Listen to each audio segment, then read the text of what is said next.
Oh my god. Downpipe's coming out to the down. To the down. To the down. Alright, first test rip.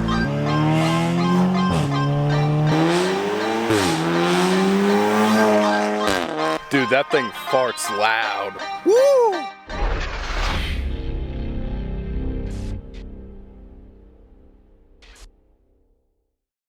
What's going on, everybody? Ratchet Wrench is back for another video, and today we have some more Audi S3 content. We actually just got in our CTS turbo downpipe. This is a 3.5 inch stainless steel downpipe. I got the high flow cat right here, paired with the AWE exhaust that I have. I think it will give a good tone. I didn't want something too raspy, but obviously we'll never know. There was not really too many videos paired with this exact cat back, but it is a switch path, so you know I can kind of tone it down if I want to. But yeah, I am very curious to see how this sounds, see the raspiness. Hopefully the DSG farts aren't too rough. I've seen videos just with the downpipe and then a Miltech catback, and it was just too loud for me, so hopefully it's not like that. But without further ado, we're going to jack this thing up. Actually, I'm going to start it and kind of straighten it out a little bit, so I'll give you a good little cold start, and then we'll start getting into it. So let's do that right now.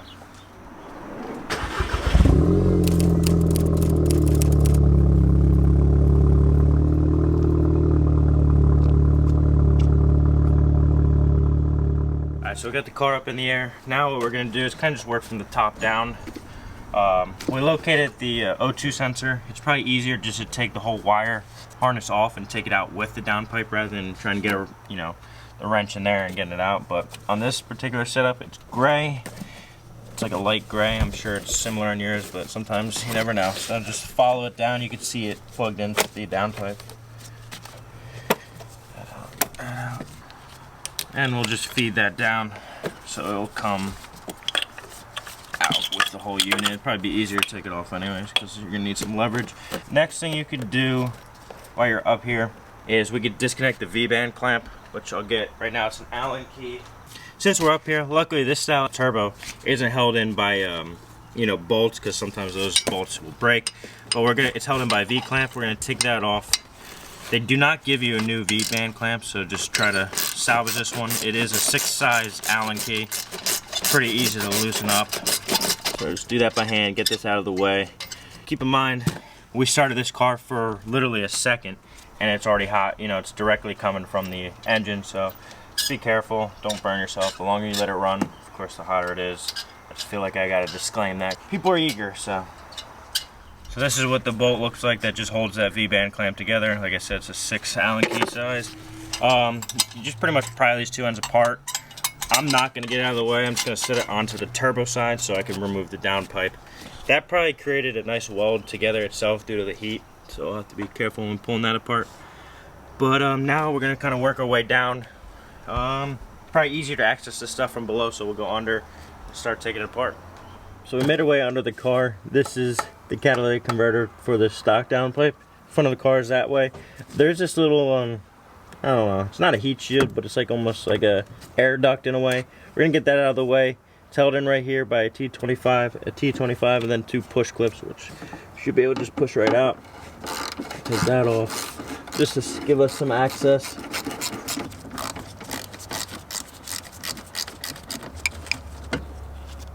So the way to get these push pins out are actually take like a little hose pick and just push the inner pin in. And this is what you pushed in right here, that little pin. Alright, next thing, now that we got that out of the way, we can see these 2 13mm bolts that just hold in the hanger in a way. We're just going to remove those.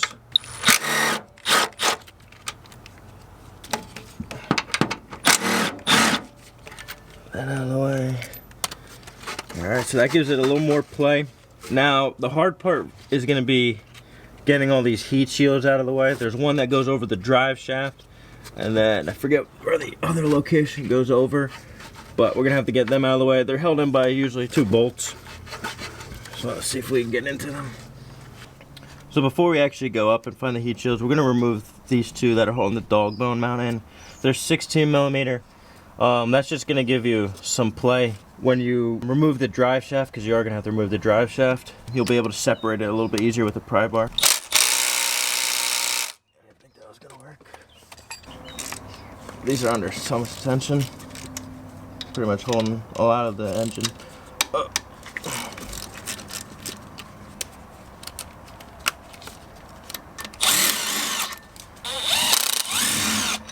Set that outside, so we'll come back to that later. Now we gotta go back up here and get some heat shields out of the way. There's one that is over the CV axle.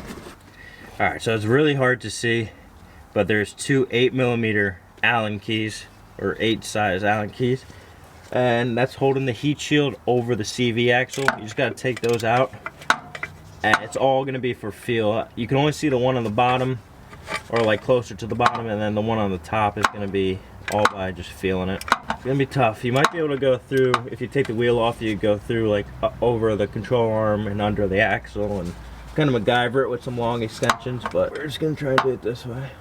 It's working. I've never seen this kind of nut bolt and like, what is that? Weird. Where's the other one? Oh my god. No. For the top one, there's no way, or there's probably a way to access it from under, but it's just very difficult. So I took a long extension. I took 2 extensions, and I'm going through right above the CV axle and right in between the sway bar link, and I managed to make it work. The good news about this stuff is you only need to really turn it, quarter turn, and then you could get the rest by hand, which I know I could fit my hand up here. You can hear the heat shield's already loose. And this is what we were just removing. It's got an Allen key, and then it's kind of like a stud in a way. I don't know, it's some German engineering right there, but it was a nightmare to get into, but we got it off. Now I just gotta figure out how to maneuver that heat shield out. Oh, that was relatively easy. And it's like this. So those were the 2 holes. There's studs coming from, looks like the frame. Yeah, it looks like some kind of frame or body part, and then those 2 that we removed were just sitting right through there.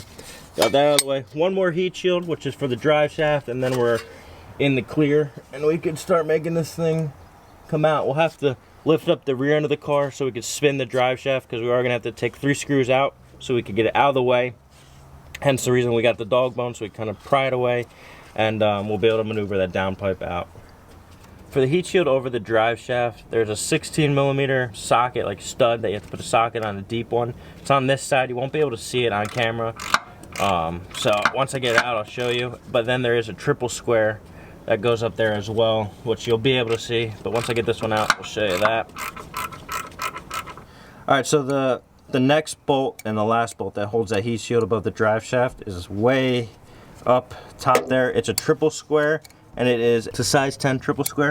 And of course you could see the bolt that holds in the drive shaft right there. We're gonna have to take out the 3 of them that do that. The only way to do that is break one loose, get the rear end of the car up in the air, spin the drive shaft, get the other one, and so on and so forth. Because the downpipe will not fit in between the drive shaft and this heat shield here. So we have to, unfortunately, you have to have the whole car up in the air in order to spin the drive shaft. Here's the heat shield we just got out. This was that 16mm that I was talking about, that you wouldn't be able to see. It goes in there. And then here's that triple square, and it just goes right in there. So we got those out of the way. Now it's time for the fun part. Alright, there's 2 more 13mm nuts kind of as a bracket holding the downpipe in. Austin's down there turning those off. This one you can kind of see, and the other one you definitely will not be able to see. But yep, spinning that one off, and then we'll get the other one off. We managed to get that second one out. It was a little bit easier to have one person up here, have the ratchet go on this side, and then the person on the bottom kind of hold it by hand, get in place. So now the downpipe is just spinning free. There's nothing holding that in except for the connection to the cat back. But as you can see, we're at the point where we're gonna have to do the drive shaft. So we just lifted the rear up a little bit just so these could spin. As long as the wheels spin, that means the drive shaft is obviously spinning. So now we're gonna go back under and take out the 3 bolts holding that thing in, pry that out of the way, and then the downpipe's coming out through the down. The drive shaft, all 3 triple square bolts are out. The way we had to do that was, one is lined up here, and we got that one out easy, and then we had to spin the drive shaft. And the way to do that, there's the same bolts on the rear end of it. So with the bolts on the rear end, it's the same size. You just put the ratchet on tighten, and you'll spin it, You have to hold the 2 front wheels still. So I was holding one with my foot, and then I had another person help us hold the left one. But that prevents the wheels from just spinning. Now the drive shaft would spin that bolt down, and the next one would come in that spot, so we'd loosen that, and we'd do that 3 times until we got all 3 out. Now that it's out of the way, we just have to take a pry bar, like right where the dog bone is, the transmission. We'll disconnect it there, and we'll be able to swing it to the left, and we'll be able to get the downpipe out once we disconnect the sleeve there. So it's just a lot of disconnecting. It's a really simple job. It's just a matter of, if you have a lift, it makes it easy, and it's just tedious, and I would suggest having, 2 sets of hands, so definitely have someone able to help you. Now we gotta just pretty much pry this away. But now I'm just kind of wedging that drive shaft out of the way. Alright guys, we're not going to be able to film the next step, but we got the drive shaft, it's kind of hard to see, wedged to the left a little bit, just enough so that downpipe can slide out. Yeah, we're going to need 2 people to really pull this out, because it's going to be a lot of finagling and finessing, so we just got the downpipe out, and let me tell you, that was tough. We ended up just cutting this back portion off right here, because it just, every time you rotate it, that would hit the ground or hit the car, and it just restricted a lot, so I don't plan on, selling it. I'm just going to scrap the cat. Cats are worth money right now. But yeah, it was difficult. I'm not gonna lie. I'm not gonna hide it. That was miserable. It was really miserable. Now I'm gonna take off this O2 sensor. We're gonna have to reuse that. Put it on there. Might have to put this on the ground. Let's see. It's probably gonna be 40,000 miles, so probably made its own little weld. There it is. On the new one, they have a little block-off plate in case you weren't gonna use the O2 sensor. I'm not sure why, but hey, excuse me. You don't have to spin around, because once you put it in the threads, it'll spin around for you.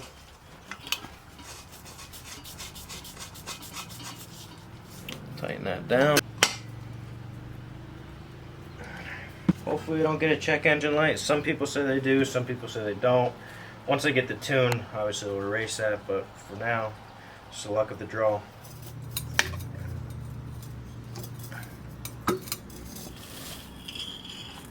Is that good? So we got the front part of the downpipe just bolted in by the mounting bracket right here.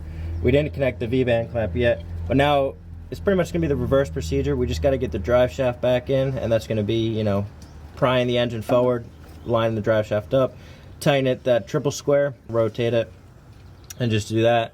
And then we'll start piecing it together, downpipe, and it's pretty straightforward on this part. So we're gonna set you down, start prying this in place.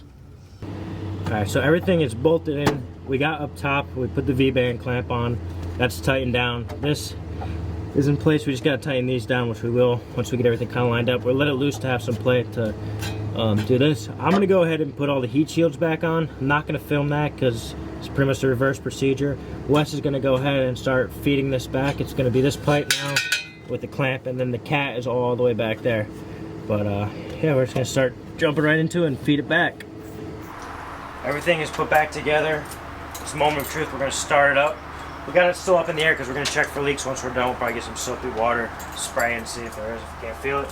But yeah, I'm excited to see what this sounds like. It is paired with the AWE tuning switch path exhaust. So let's see.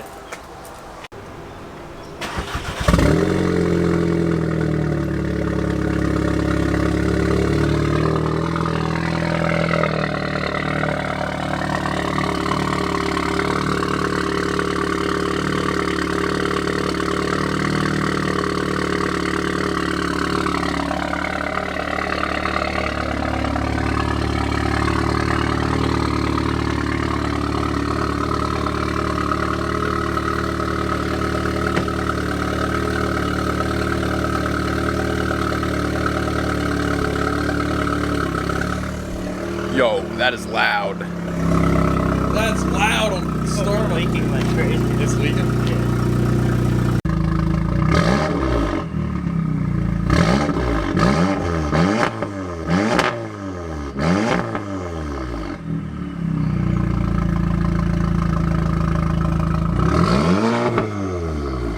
Like you said, it's pretty distinct. It's like It's sharp. And then I heard some crackles in there. Yeah, let's do some drive-bys. It's just sucks that it's leaking, and unfortunately we're running out of time. But we're gonna do some drive-by, get some reactions. I don't know if you can pick it up, but you hear like that ticking noise. Yeah, you can hear it over there.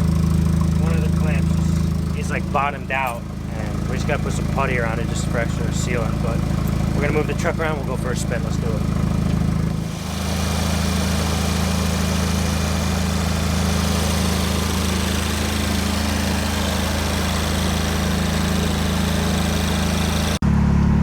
All right, first test rip.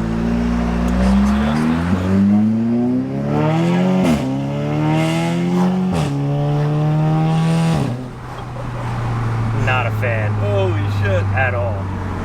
That was loud. It's like, that sounds good. I don't know about the hard shifts there's though. just so much shit going on. Like, it's hitting the heat shield. It's leaking so much. Yeah. It's just not even, it's not enjoyable. Let's give it another chance here.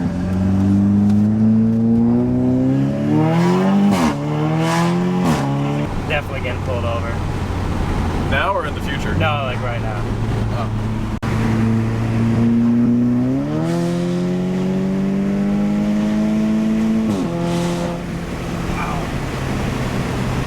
It is definitely, those DSG farts went from like a deep sounding fart, like super loud.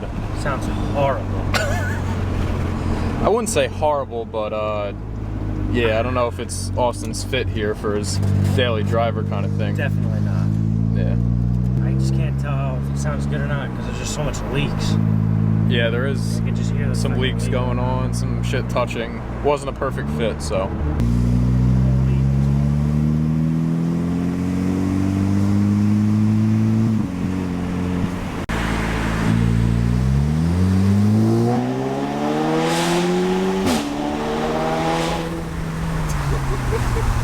I need to be outside to hear that bang. We'll do a fly. I feel like that echoes across like all the woods out here. That's wild.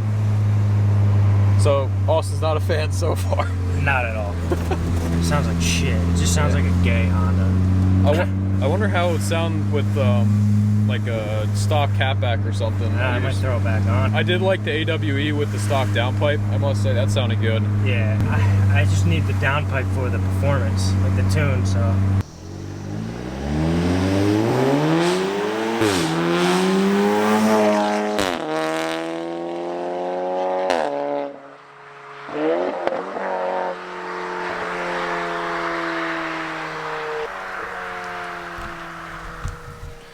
Dude, that thing farts loud. Woo! I don't know, it sounds good up until it shifts, and then I think it's a little too obnoxious, but that's just my take. I don't think he likes it at all, so be curious to see what he's gonna do. Round 2, fight! That flutter sounded good.